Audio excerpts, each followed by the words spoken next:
Hello दोस्तों, नमस्कार। तो हम लोग देख रहे थे आपका प्रेसिपिटेशन के बारे में, या एक तरह से कहा जाए तो आपका वर्षा या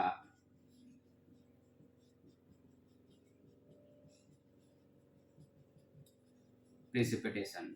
ओके, तो वर्षा या प्रेसिपिटेशन जो है एक तरह से कहा जाए तो यह तीन टाइप का होता है: सॉलिड, लिक्विड और गैस।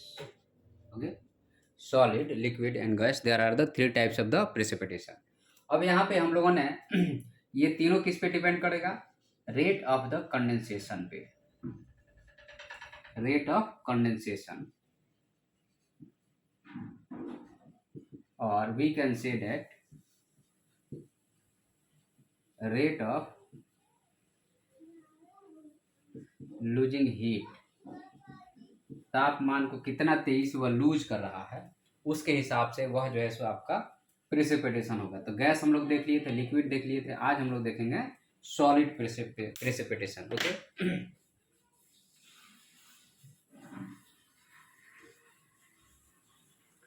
तो जो आपका सॉलिड प्रेसिपिटेशन है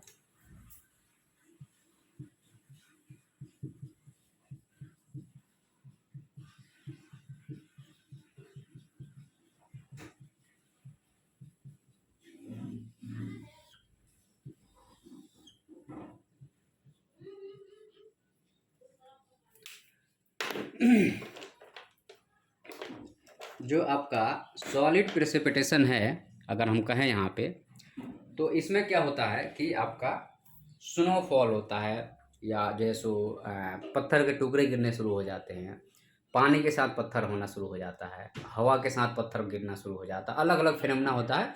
तो उसको हम लोग अलग अलग तरीके से यहाँ पे देखेंगे। तो यहाँ पे एक तरह से कहा जाए तो स्नोफॉल जो है सो एक तरह से रेट ऑफ द कंडेंसेशन इसका क्या होगा? हाई होगा।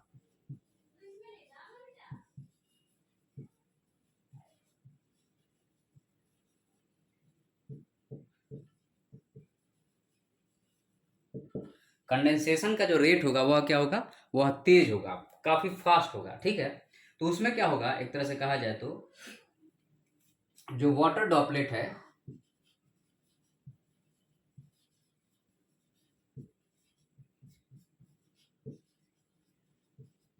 फ्रीज हो जाएगा, और यहाँ पे अलग अलग जैसे आपका स्नोफॉल हो सकता है। ओके, तो ये जो है सो एक तरह से कहा जाता है कि जो वाटर ड्रॉपलेट है वो फ्रीज हो गया। फ्रीज क्यों हुआ? क्योंकि टेम्परेचर जो है सो एक तरह से कहा है जो तेज से ड्रॉप हुआ। तो यह जनरली होता है आपका above the mountain area और above snow line या आर्कटिक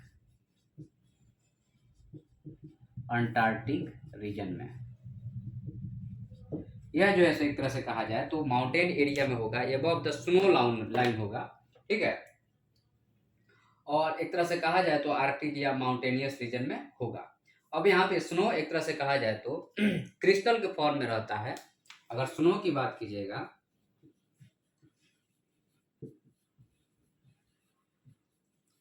और यह फ्लोट्स करता है इन विंड्स में, हवा के साथ यह फ्लोट्स करता है। तो ये आपको जो है सो आपका सॉलिड प्रेसिपिटेशन के बारे में हो गया। इसमें बहुत सारे टाइप्स हैं, तो हम लोग फटाफट एक एक टाइप्स को समझते चलते हैं। ओके,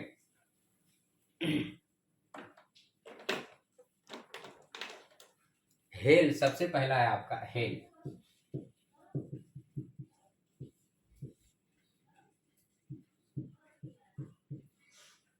तो जो हेल है एक तरह से कहा जाए तो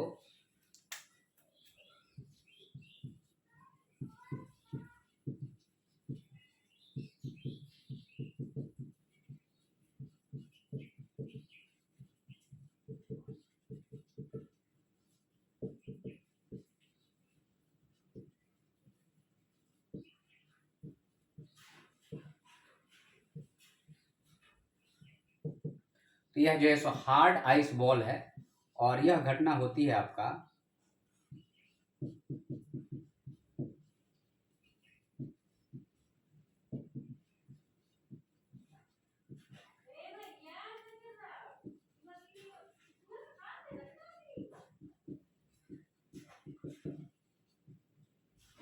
मार्च अप्रैल मई तक जो है सो यह घटना यहाँ पे इंडिया में होती है यह।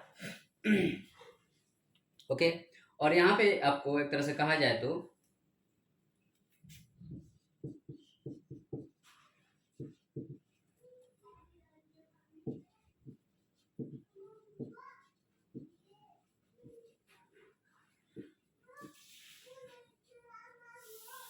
तो आपका मान लीजिए क्लाउड का लेयर यह है, क्लाउड का लेयर है, और यहाँ पे अगर मान लीजिए कोई वाटर ड्रॉपलेट्स है, तो ये जो है सो क्या होता है, आइस बन जाता है और सीधे गिरना शुरू हो जाएगा। आइस बन जाएगा और सीधे गिरना शुरू हो जाएगा, क्योंकि इसकी वेट बढ़ जाएगी तो तेजी से गिरेगा। इसके कारण क्या होता है कि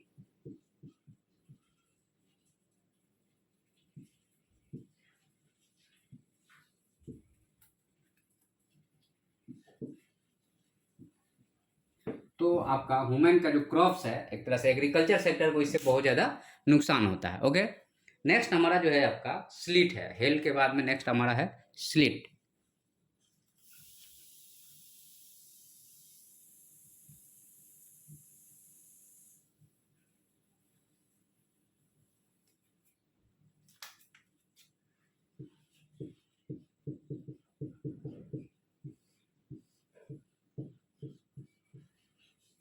तो जो आपका स्लिट है यह क्या है,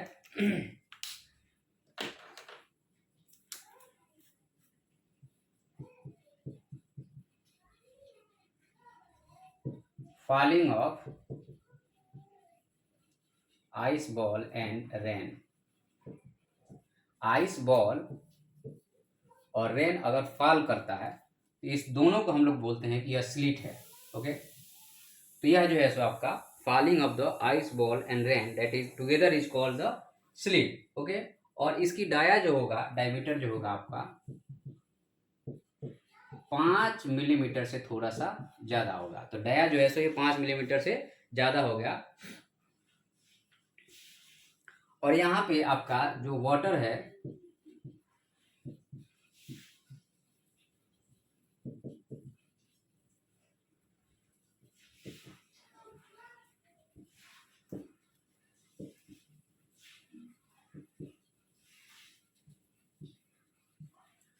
ड्यू टू टेम्परेचर इन्वर्जन जो है उसके कारण यह चीज जनरली जो है ड्यू टू टेम्परेचर इन्वर्जन यह होता है। ठीक है, और उसके बाद में एक तरह से कहा जाए तो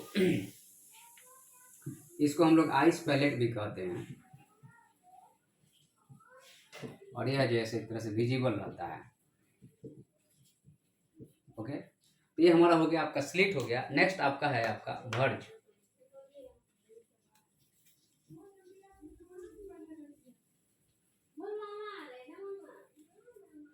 जो वर्ज होता है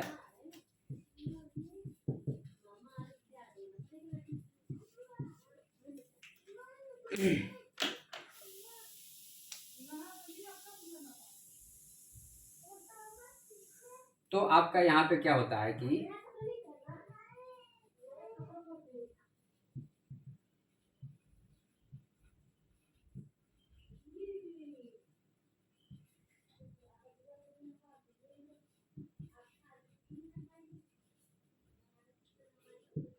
वाटर ड्रॉपलेट्स आ रहा था, अचानक से टेम्परेचर बढ़ा और इवेपोरेट हो गया, ऊपर चला गया। ठीक है, तो इसको हम लोग बोलते हैं भर्ज है। ठीक है, और ये तब होता है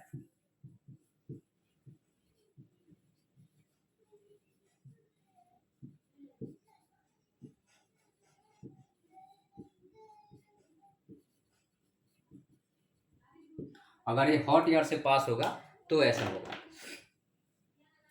नेक्स्ट हम बात करेंगे ग्लेज की।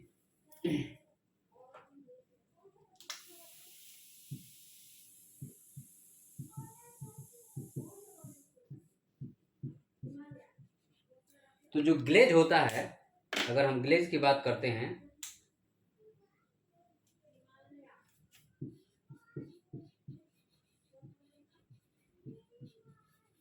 सुपर कोल्ड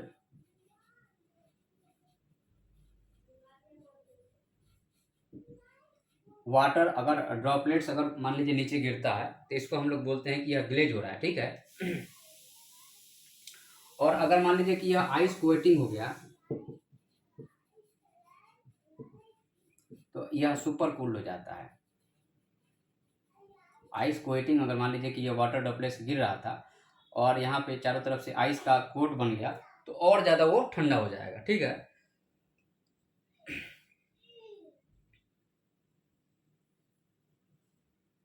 और यह जो है एक तरह से कहा जाए तो फास्ट वे में यह नीचे गिरता है, जिसके कारण वेपोराइज नहीं हो पाता है। तो आपका जो मेन पॉइंट है कि कितने प्रकार का होता है उसके बारे में हम लोगों ने देख लिया आपको, ठीक है।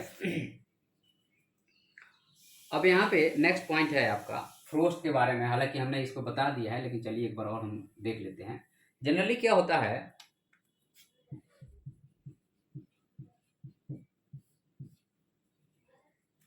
कि यह लैंड है,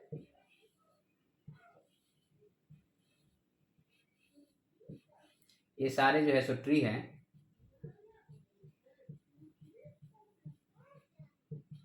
नाइट में क्या होता है,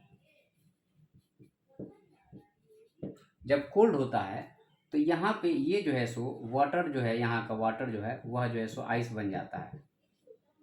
और आइस बनेगा तो यहाँ पे जो ट्री है उसका डेथ हो जाएगा, या जो प्लांट होगा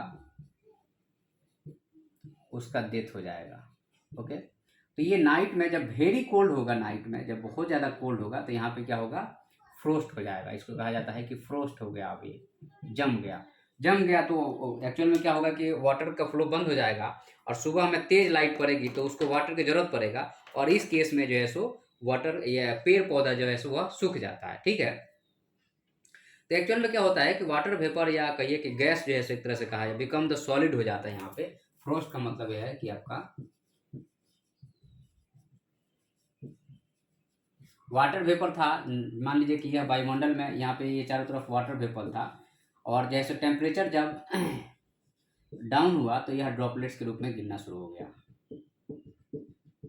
तो यहाँ पे क्या हुआ, फ्रोस्ट पड़ा, और फ्रोस्ट पड़ा तो पेड़ पौधे जो है सो या आपके जीव जंतु है उनका डेथ होना शुरू हो जाता है, ठीक है। तो यहाँ पे जो है सो वाटर वेपर जो है आपका एक तरह से सॉलिड बन जाता है। और जब यह सॉलिड बनेगा तो क्या होगा, तो एक तरह से कहा जाए तो आपको डेथ ऑफ प्लांट्स और लॉस ऑफ एग्रीकल्चर, तो खास करके एग्रीकल्चर सेक्टर में बहुत ज़्यादा इससे लॉस्ट होता है।